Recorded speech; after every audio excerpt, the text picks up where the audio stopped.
We are joined on the phone with the chairman of the Republican National Committee, Reince Priebus. Thank you very much for being with us on this Super Tuesday. What is it, 3 or 4, whatever you want to call it. Good evening to you. Yeah, I think number 3. How are you? We're fine, thank you. Direct question. Excellent. Will one candidate have 1,237 delegates leading into the convention in Cleveland in July? I don't know. Answer you want, but I just don't know. And obviously it's going to depend on the outcome, at least in part, in Ohio and Florida tonight. So we'll see what happens. And I think their early returns in Florida look pretty good for Donald Trump. And we don't know anything about Ohio. So we see exit polling, but you know, who really knows? And I think we've got more than one candidate that thinks that they've got a good trajectory, or at least a trajectory, to get to the 1,237 delegates needed to be the nominee before Cleveland.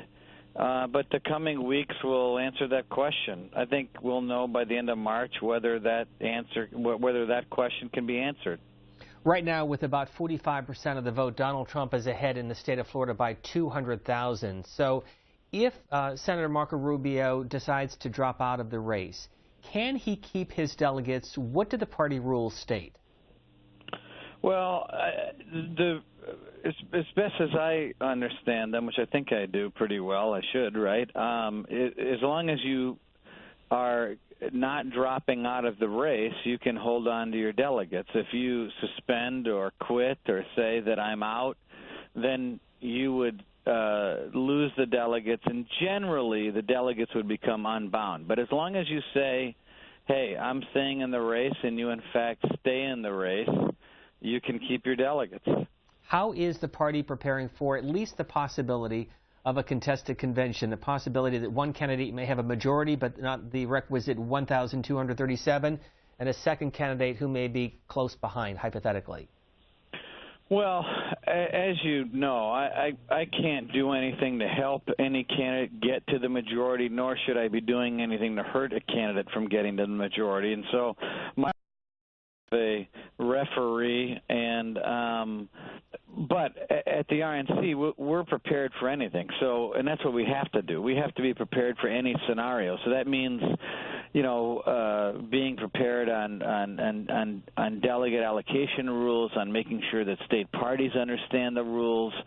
We have obviously a full legal department that's involved in the delegate allocation process. So we're ready for anything. And the other thing I would tell you all, because everyone's talking about this possibility of an open convention, there are no experts on open conventions because no one's been through it before. So you read all these stories about people talking about what's going to happen and what's not going to happen.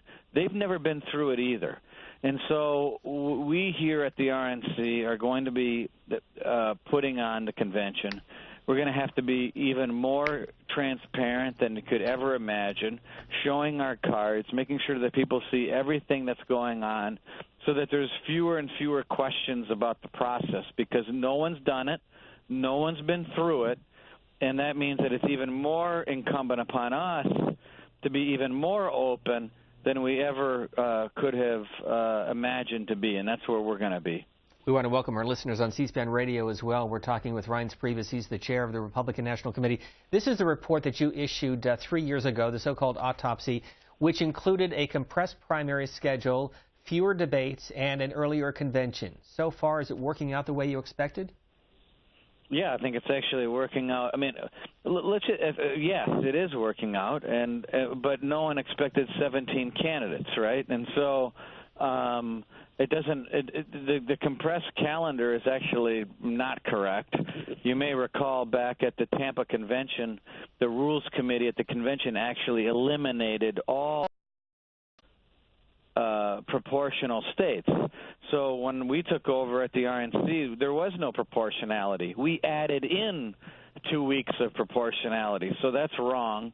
We didn't compress the calendar. In fact, we made the calendar slower by 2 weeks. And so The only other thing we did is make sure that we have an earlier convention so that we didn't end up with a nominee that was broke and couldn't raise general election money until the nomination was had on the floor. So not sure where you're getting that from, but we did not compress the calendar. Well, I guess my reference is that back in 2012, the primary started in early January, and in 2016, we began Iowa and New Hampshire in February. Right, but that wasn't a rules change. The rules were always that the carve-out states started in February in 2012, but you may recall that Florida violated the rules and decided that they wanted to jump into January, which caused Iowa and New Hampshire to jump into January, which caused that avalanche. But that had nothing to do with a rules change or anything that the RNC did. Well, let me ask you about the report. In one part of the report, based on the tone of the campaign right now, the report by the 5 authors reads as follows. Public perception of the party is at record lows. Young voters are increasingly rolling their eyes at what the party represents, and many minorities wrongly think that Republicans do not like them or want them in the country. Based on some of the campaign speeches by Donald Trump, do you worry that this could happen in 2016? Well, certainly, it's kind of like what our mothers would always tell us. It's not what you say sometimes, but it's how you say it. So I think all of our candidates have to make sure that the words coming out of their mouth express dignity and honor to people. But, if you look at what we've done at the RNC, we've expanded our engagement efforts. We've put thousands of people on the ground.